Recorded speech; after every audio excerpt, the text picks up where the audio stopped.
O estudo bíblico de hoje traz um assunto que muita gente já ouviu falar, tem muita curiosidade e poucas pessoas sabem dizer exatamente o que é. Trata-se da besta, que é citada na Bíblia. Quem é a besta? O que é a besta? Exatamente qual o significado desta palavra na Bíblia? E é este o assunto que aborda o Dr. Mauro Braga no estudo bíblico de hoje. Esta noite nós vamos estudar a profecia do capítulo 13 do livro de Apocalipse.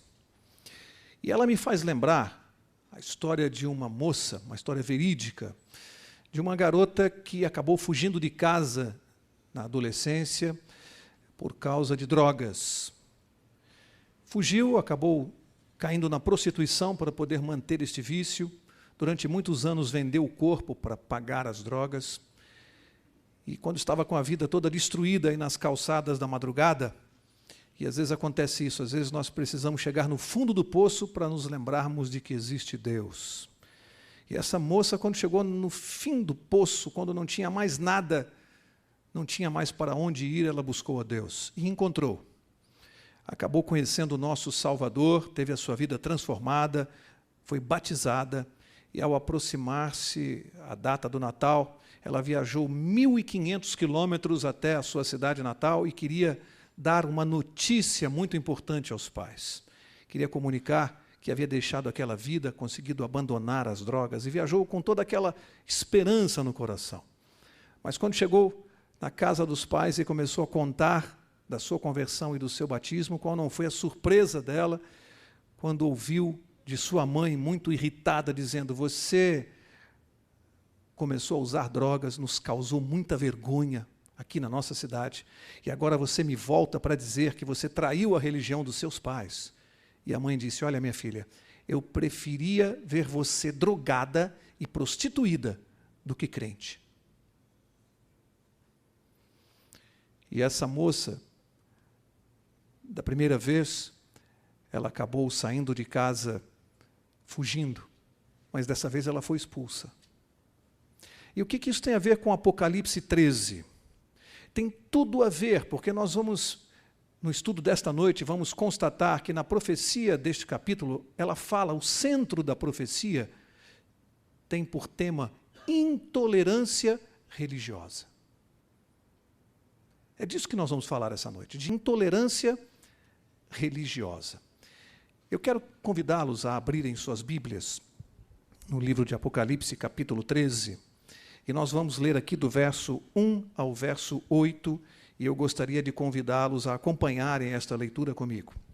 Apocalipse 13, de 1 a 8, e diz assim: "E eu vi subir do mar uma besta, que tinha 10 chifres e 7 cabeças, e sobre os seus chifres 10 diademas, e sobre as suas cabeças um nome de blasfêmia. A besta que vi era semelhante ao leopardo, e os seus pés como os de urso, e a sua boca como a de leão. O dragão deu-lhe o seu poder, o seu trono e grande autoridade. Então vi uma de suas cabeças como golpeada de morte, mas a sua chaga mortal foi curada. Toda a terra se maravilhou seguindo a besta, e adoraram o dragão que deu à besta a sua autoridade. E adoraram a besta, dizendo: quem é semelhante à besta? Quem poderá batalhar contra ela? Foi-lhe dada uma boca para proferir arrogâncias e blasfêmias, e deu-se-lhe autoridade para continuar por 42 meses. E abriu a sua boca em blasfêmias contra Deus, para blasfemar do seu nome e do seu tabernáculo e dos que habitam no céu. Também foi-lhe permitido fazer guerra aos santos e vencê-los. E deu-se-lhe poder sobre toda a tribo, língua e nação. E todos os que habitam sobre a terra a adorarão, esses cujos nomes não estarão escritos no livro da vida do Cordeiro, que foi morto desde a fundação do mundo." Naturalmente que o livro de Apocalipse, ele é cheio de símbolos. Nós vamos estudar apenas alguns. O primeiro deles é que quando o livro de Apocalipse usa o símbolo, a figura da besta, em linguagem profética, isso significa, simboliza um poder. A besta, em linguagem profética, é um poder. É disto que esse capítulo está falando, de um poder. E nós vamos ver aqui, rapidamente, as características deste poder mencionado no livro de Apocalipse. Algumas, não temos tempo aqui para examinar todas, demandaria muito tempo, mas vamos ver as principais mencionadas aqui no capítulo 13. Eu quero que vocês acompanhem comigo as características desse poder e veja como a Bíblia é clara quando você lê atentamente. Vamos ver a primeira característica. A Bíblia está falando de um poder que é religioso e recebe a adoração dos homens. Vamos ver onde está isso, onde nós lemos? Vamos ver o verso 8 que nós lemos, de Apocalipse 13. Veja o que diz aqui. Todos os que habitam sobre a terra, o que diz a sua Bíblia? Adorarão. A Bíblia está falando de adoração a este poder, de caráter religioso. Ninguém adora um poder político. É um poder religioso. Guarda isso, é a primeira característica desse poder, de natureza religiosa, e todos sobre a terra adorarão este poder religioso. Foi a primeira característica profetizada aqui neste livro. Vamos ver a segunda característica. A Bíblia diz que este é um poder, também é um poder político de alcance mundial. Além de religioso, ele também é político e tem uma abrangência mundial. Vamos ver onde está isso, onde lemos? Olha o verso 7. O verso 7 diz assim: também foi-lhe permitido fazer guerra aos santos e vencê-los. Olha só agora. E deu-se-lhe o quê? Poder, em algumas traduções, autoridade, sobre toda tribo, língua e nação. Foi dado a este poder, que além de religioso também é político. Como é que eu sei?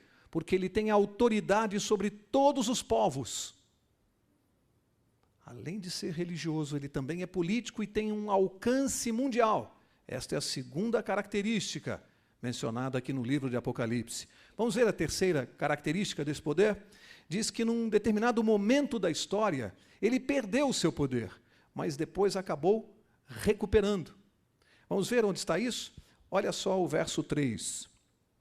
Diz assim: então vi uma de suas cabeças como golpeada de morte, mas a sua chaga mortal foi, o que diz a sua Bíblia? Curada.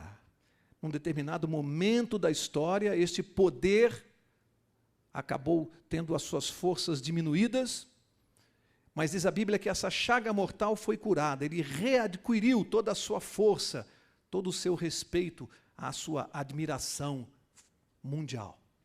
Vamos ver a quarta característica deste poder. Olha só, preste bem atenção.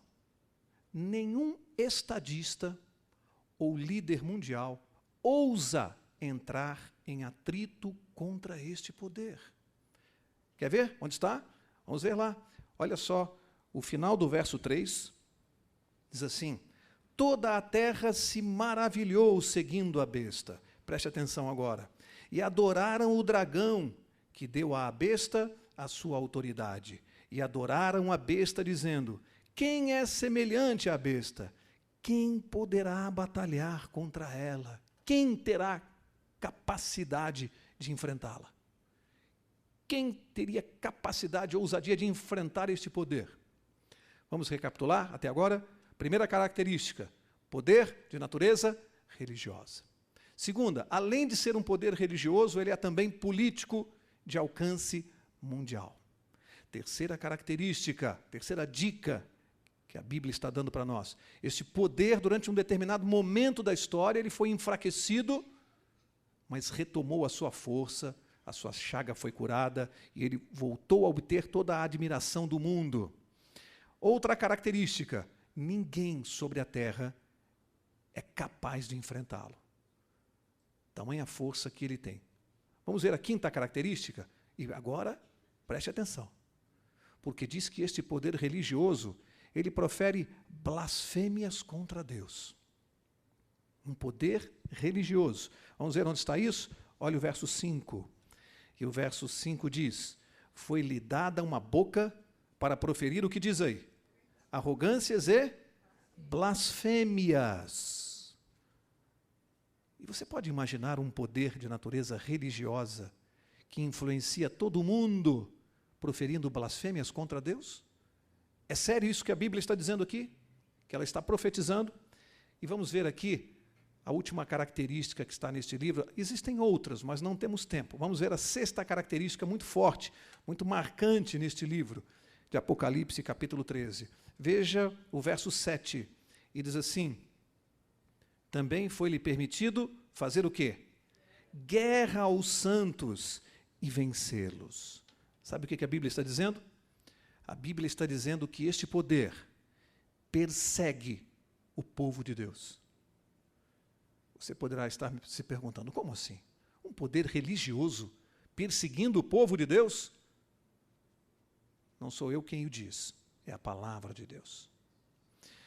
Irmãos, vejam bem, em resumo, resumindo este capítulo, a Bíblia está falando de um poder que acaba forçando a consciência das pessoas a adorar tudo aquilo que ele estabelece. Olha, em nenhum momento aqui, e eu prometi a mim mesmo não fazer isso, eu citei aqui o nome de alguma religião, de algum líder religioso, em nenhum momento. Por enquanto, só li a Bíblia, só li a palavra de Deus. E eu quero mostrar para vocês o quanto a palavra de Deus é clara, porque eu vou continuar me limitando a ler a palavra de Deus. E você sozinho, com a ajuda do Espírito Santo, sozinho, lendo este livro profético, você sozinho tem condições de descobrir que poder é este. Só pela palavra de Deus. E nós vamos fazer da seguinte maneira isso. Se você quiser realmente saber quem é este poder hoje, basta você responder às seguintes perguntas que eu vou formular aqui da frente. Algumas. Primeira pergunta para nós respondermos. Você conhece algum poder que, além de ser religioso, tem influência política sobre toda a terra? Primeira pergunta. Você conhece algum poder religioso que também tem influência política sobre todo o mundo? Você pode responder sozinho. Não responda em voz alta. Responda para você mesmo. Segunda pergunta para você responder. Você conhece algum poder religioso que, em determinado momento da história da humanidade, ele foi enfraquecido, perdeu toda a força política que tinha, mas agora, pouco tempo aqui atrás de nós, há pouco tempo atrás, ele acabou readquirindo a sua força e recebeu, inclusive, terras e um estado, dando prova de que a sua ferida mortal foi curada, readquiriu toda a influência. Responda para você mesmo. Terceira pergunta. Você conhece algum poder religioso respeitado por todos os reis, príncipes, presidentes da República, ministros de Estado no mundo inteiro? Um poder religioso. Você conhece algum poder religioso que, quando o seu representante desce de um avião, é estendido um tapete vermelho para que ele possa andar e os estadistas o recebam? Você pode responder na sua mente, na sua cabeça. É só ler a Bíblia. É só responder essa pergunta. É disso que o livro de Apocalipse está falando. Quarta pergunta. Você conhece algum poder de caráter religioso, preste bem atenção, que tenha proferido arrogâncias, cometido arrogâncias e proferido blasfêmias contra Deus? Para que você possa responder essa pergunta, eu preciso mostrar para você na Bíblia o que a Bíblia chama de blasfêmia, para te ajudar. Vamos ver o que a própria Bíblia diz que é blasfêmia? Vem comigo. 2 Tessalonicenses, abre lá, capítulo 2. Vamos ver o que é uma blasfêmia. 2 Tessalonicenses, capítulo 2, eu vou ler aqui o verso 4. Ele se opõe e se levanta contra tudo o que se chama Deus, ou é objeto de culto. Preste atenção. De sorte que se assentará como Deus no templo de Deus, querendo parecer Deus. Você conhece algum poder religioso que tenha se assentado no templo de Deus e que queira tomar o lugar de Deus e diga que é o substituto dele aqui na terra, quer tomar o lugar de Deus, quer se fazer, parecer, ser igual a Deus, basta você responder, isso é uma blasfêmia. Vamos ver uma outra blasfêmia. Evangelho de Marcos, capítulo 2. Veja se isto que a Bíblia chama de blasfêmia vem sendo praticado por algum poder religioso que você conheça, que se encaixa aqui na profecia. Livro de Marcos, capítulo 2, vamos ler o que está no verso 7. E diz assim: por que profere este assim blasfêmias? Quem pode perdoar pecados, senão Deus? Sabe o que a Bíblia considera uma blasfêmia? Quando um ser humano diz ter poder e autoridade para perdoar pecados. Biblicamente, isto é uma blasfêmia. Você conhece algum poder religioso que se auto-intitule capaz de perdoar pecados? Vamos ver mais uma blasfêmia de acordo com a Bíblia. Livro de Atos, capítulo 10. Vamos ver mais uma. Existem outras, mas nós não temos tempo. Atos 10. Vou ler o verso 25. Vamos ver o que mais a Bíblia considera blasfêmia. Atos 10, verso 25. Preste bem atenção. Diz assim: entrando Pedro, saiu Cornélio a recebê-lo, e prostrando-se a seus pés, o adorou. Mas Pedro o levantou, dizendo: levanta-te, que eu também sou homem. O que é uma blasfêmia? Você se ajoelhar diante de um ser humano. O próprio apóstolo Pedro disse assim a Cornélio: não, levante-se, que é isso? Fique de pé. Você não pode ficar de joelhos me adorando, eu não sou Deus, eu sou um homem. E o homem não pode ser adorado de joelhos. Isso é uma blasfêmia. Você conhece algum poder religioso que pratique estas coisas? Você mesmo vai respondendo isso aí, mas eu quero mostrar agora a coisa mais importante. Falamos de blasfêmias e arrogâncias. Vamos ver outra. Abre lá no livro de Daniel, profeta Daniel, lá no Velho Testamento, Daniel, capítulo 7. E vamos ver se algum poder chegou a este ponto de arrogância. Um poder, gente, preste atenção, um poder religioso. Daniel, capítulo 7, verso 25. Agora, já vimos João, no livro de Apocalipse, falando deste poder. Depois vimos Paulo, lá em Tessalonicenses, referindo-se ao mesmo poder. Agora nós vamos recuar bastante no tempo, lá no Velho Testamento, e vamos ver Daniel falando do mesmo poder. Profeta Daniel, capítulo 7, verso 25, e ele diz assim, que este poder proferirá palavras contra o Altíssimo, destruirá os santos do Altíssimo e cuidará em mudar, o que diz a sua Bíblia? Os tempos e as leis. Percebem como a Bíblia ela se completa? Daniel, muitos séculos antes, já disse o que João ia dizer lá na frente. Primeiro disse que esse poder proferiria palavras contra o Altíssimo. João não disse isso? Blasfêmias contra Deus. Depois disse, o que mais que Daniel falou? Perseguirá os santos do Altíssimo. João não disse isso? Que esse poder perseguiria os santos? Daniel já tinha dito isso. Mas Daniel acrescentou mais um ingrediente aqui quando ele falou de arrogâncias e blasfêmias. Disse que cuidaria em mudar os tempos e as leis. Pergunto, Daniel poderia estar se referindo às leis humanas, dos homens? Mudar as leis dos homens, isso aí muda todo dia, toda hora. A toda hora muda a lei, não podia ser isso, não é profecia. Que leis ele está falando? Preste atenção, o verso vem falando que proferiria palavras contra o Altíssimo, Deus. Perseguiria o povo de Deus, portanto mudaria as leis de quem? Só pode ser de Deus. Mas tem um detalhe que Daniel falou aqui, mudaria os tempos e a lei de Deus.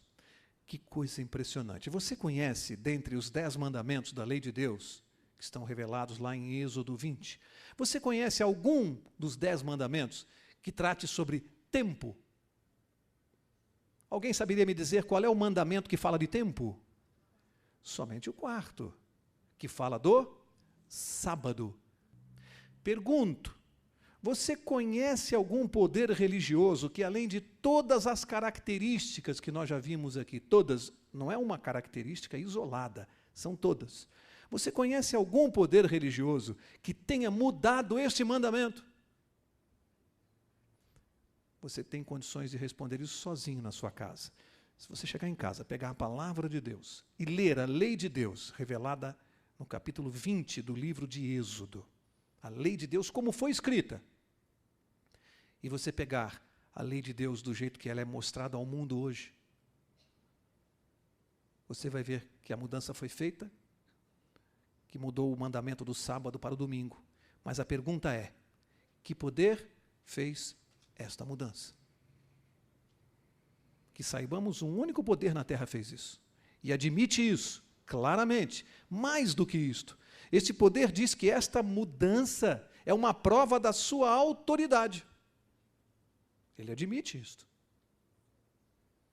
Irmãos, aqui a nossa função esta noite não é coagir a mente de ninguém, não é constranger ninguém a estudar a palavra de Deus. O que eu quis mostrar até agora é que a Bíblia,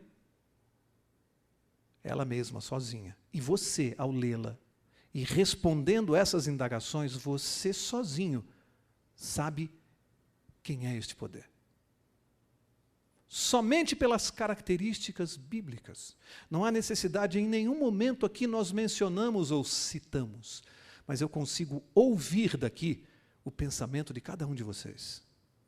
Tão clara é a palavra de Deus.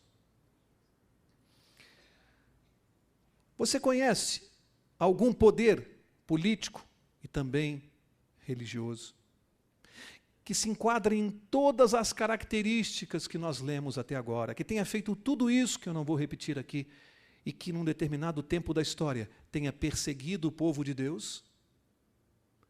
Por que razão? Porque este povo não aceitava seguir a autoridade dele e da sua igreja, mas preferia seguir a Bíblia. E por esta razão, este povo era ferozmente perseguido e morto. Durante muitos séculos isto aconteceu. Vocês sabem o nome que se deu a esse movimento de perseguição religiosa. Nós estudamos na história, no colégio. Tem um nome que eu não vou mencionar, porque você sabe como se chamou isto na história. Você conhece o poder que fez isto e que se enquadra nesta profecia, que matava cristãos em fogueiras, em praça pública? A Bíblia profetizou, eu não preciso mencionar. Você sabe, a história confirma o que eu estou dizendo aqui.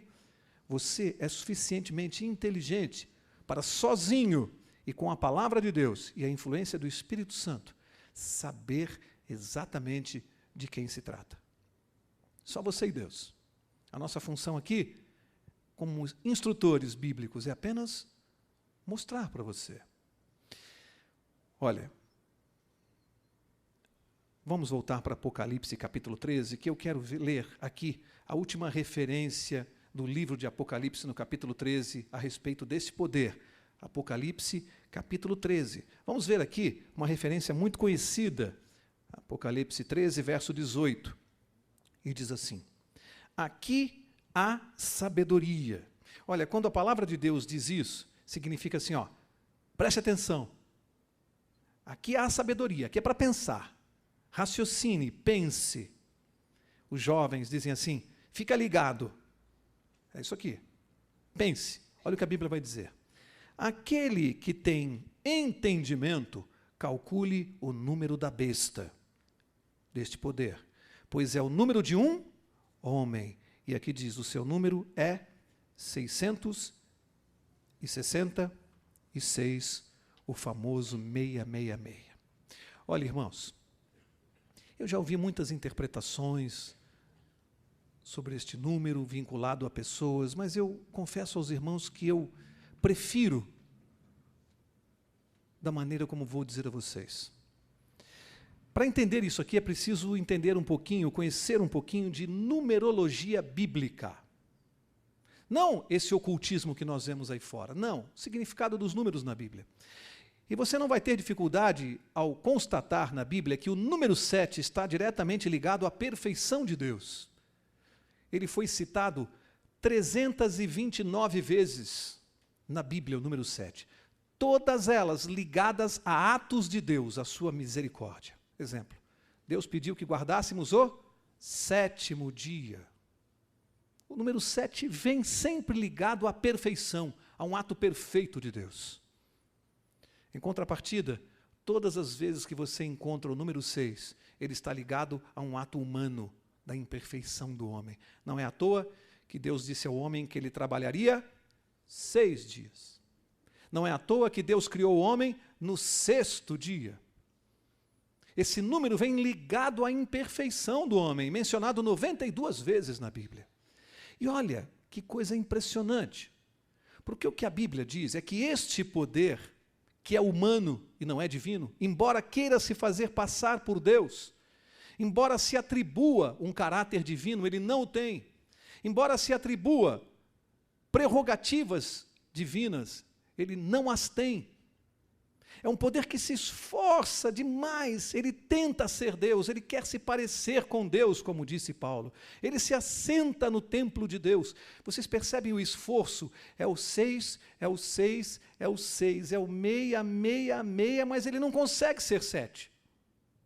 É uma dízima periódica, é o esforço humano de tentar chegar a Deus. 6, 6, 6, jamais vai ser 7. Existe um abismo entre a perfeição de Deus, simbolizada no número 7, e a imperfeição do homem, simbolizada no número 6. Há um abismo de distância.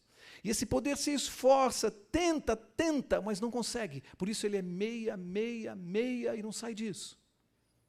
Ele quer se parecer com Deus, mas não consegue. Impressionante isto. Pode fazer o que quiser. Ele pode fazer o que ele quiser, estabelecer o que ele quiser, o que desejar, forçar as pessoas a adorá-lo, pode fazer o que quiser, sempre será um poder humano, jamais divino, por todo o esforço que faça. Sabe, às vezes eu fico pensando, as pessoas crescem na vida, às vezes crescem com as informações que recebem no lar, na família, com as tradições religiosas, e de repente uma noite como esta, acabam vindo a um lugar como este. E eu fico me colocando no lugar dessas pessoas, que se deparam com uma informação que pode, como se fosse retirar o chão debaixo dos pés. É como se retirasse tudo aquilo que você plantou a sua fé, que você acreditou durante toda a vida. E agora nós temos que falar de uma coisa chamada crescimento espiritual. Crescimento espiritual requer decisão. Eu gosto da história daquele jovem que estudava no colégio primário e aprendeu a somar, subtrair, dividir, multiplicar. E de repente foi para o colegial e começou a aprender álgebra, física, trigonometria. E aí foi para a universidade e começou a estudar física nuclear, física espacial. Agora eu pergunto, seria correto ele dizer assim, lá na universidade, quando eu estava no primário, eu estava errado. Ele estava errado? Ele não estava errado, ele apenas estava crescendo. Errado ele estaria se chegasse na universidade e ele dissesse assim, eu já conheço conta de somar, de subtrair, não preciso aprender física. Aí ele está errado, porque ele não quer crescer, ele não quer conhecer a verdade, ele não quer evoluir. Aí ele estaria errado. Mas o fato da verdade chegar a você e você crescer espiritualmente, não há nada de errado nisso, isso é crescimento espiritual. Ninguém está errado ao receber mais informação do que tinha. Você não estava errado, você estava crescendo. E você chega aqui a esta noite e descobre que a revelação de Deus, ela é eterna. Estaremos sempre aprendendo com Deus. Eu quero encerrar. Como eu gosto da história do filho menor do pastor Bullion. Eu acho essa história linda, porque ele conta que o filho menor dele, o garoto dele menor, quando nasceu, quando tinha 1 ano de idade, ganhou do pai um canguru de plástico. Bichinho de plástico, barato. Mas o menino adorava aquele brinquedo. Para onde ia, ele carregava o seu canguru de plástico. Para cima e para baixo. Ganhava outros brinquedos, brinquedos mais caros, mas ele não abandonava o seu canguru. E assim ele foi crescendo, e aquele era o brinquedo que ele mais gostava. Inseparável. E os pais já não sabiam mais o que fazer com aquele brinquedo de plástico, já todo amassado, ralado, mas o menino não o deixava nunca. E ele chegou aos 6 anos na idade escolar. E no primeiro dia de aula, estava ele pronto para que o pai pudesse levá-lo, banho tomado, de uniforme, a sua mochila, e debaixo do braço o seu canguru de plástico. E o pai, quando viu aquilo, disse: filho, senta um pouquinho para o papai conversar com você. Você não pode levar, filho, esse bichinho para a escola. Você está crescendo. Você tem que deixar ele aqui. Ele não pode ir mais com você. E o menino disse: mas pai, por quê? E começou a chorar. Ele não queria soltar o seu brinquedo inseparável. Aquele brinquedo simbolizava a inocência dele, a infância. E o pai começou a explicar as razões pelas quais o brinquedo não podia ir para a escola. A cabeça compreendia, mas o coração não entendia. E de repente o menino, com lágrimas nos olhos, olhou para o pastor Bulhon, e ele também estava com lágrimas nos olhos, entendendo o sofrimento daquela criança. Para crescer, naquele dia o menino estava crescendo. Sabe, meus amigos, todos nós temos os nossos cangurus de plástico. Coisas que nós nos afeiçoamos, carregamos durante toda a vida. Às vezes pode ser uma religião. Mas hoje é o dia em que Deus, também com lágrimas nos olhos, está dizendo para você: filho, você está crescendo. Deixa esse canguru de plástico. Você está crescendo. Ele faz parte do seu passado. Você precisa conhecer novas coisas. Você precisa crescer. Nesta noite, esta é a minha oração. Se alguém aqui esta noite entrou aqui sem saber sequer do que iria ouvir e ouviu esta mensagem, se ela entrou em conflito com aquilo que você acredita ou acreditava, se você sentiu que alguém quer tomar o seu canguru de plástico, saiba, Deus quer que você cresça. Deus quer que você conheça a verdade. Deus tem coisas muito melhores reservadas para você. A minha oração nesta noite é que você possa abandonar o canguru de plástico por uma só finalidade, para que você possa crescer espiritualmente. Que Deus nos abençoe, que o Espírito Santo esteja com cada um de nós e que você, à luz da palavra de Deus e com a presença do Espírito Santo, possa tomar a decisão correta. Que Deus te abençoe.